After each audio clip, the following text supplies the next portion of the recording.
attribute the success of Third Rock from the Sun? Third Rock was just lightning in a bottle. I mean, there was, you know, it was completely unique. Nobody had seen anything like it on American network television in years. I think since the larking around of Sid Caesar and Imogen Coca in the early 50s.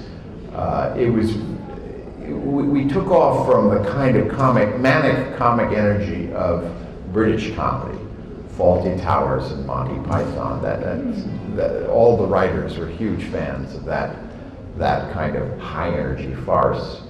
They just came up with this amazing premise. These four people sort of doing their best to try to be an American family and just sort of improvising. I think that was the heart of the success of the film. Basically, that's what human beings are doing too. We were all aliens, but humans are only trying to get by too, trying to figure out how to function in this crazy world. And they had this wonderful cast. I was involved in the casting process, and we worked on it for months, getting all those superb people together in that crazy combination. It was just, and we were all theater actors. We very much saw it as a theater activity. You know, we performed for a live audience, and it was the best show in town out there in Hollywood. We prided ourselves on giving them a fabulous performance. That it was a very, very muted performance. And I always said that if nobody had known Robin Williams as Mork from Ork before The World According to Garp had come out, he would have been hailed as this incredible discovery as a young, serious actor.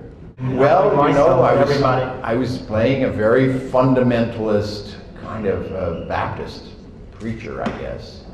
And I'm not a very religious person to the extent that I was ever a churchgoer as a kid. I was a very good actor. We were in Provo, Utah during the rehearsal period leading up to the shooting. And I felt that it was very important that you really do believe the passion of this man, that he not be a cardboard villain, that he really seriously believed that rock and roll and losing control on kids was very, very bad for them, and that they had to be brought to God.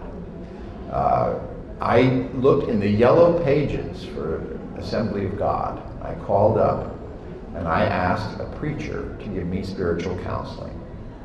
And I went and sat with him for an hour and told him, you know, that I was very lonely and unhappy in my life. It was the most hypocritical moment of my entire life. That I sat and listened to this man, and he was tremendously moving, you know. And it was a very good thing for me because I reflexively, I simply never took a man like that very seriously. And he believed so deeply in what he was saying, and he really was trying to help me. I almost flung myself prostrate in front of him and apologized. At one point he said, "Oh, you're in this movie? Yeah, they're shooting some scenes. A friend of mine is a minister at a church in American Fork." And I suddenly thought, oh my God, I'm going to be found out. I said, yes, that is our film. It did help me a lot in preparing the role, but I felt like a true snake in the grass. I was not converted, by the way. Usually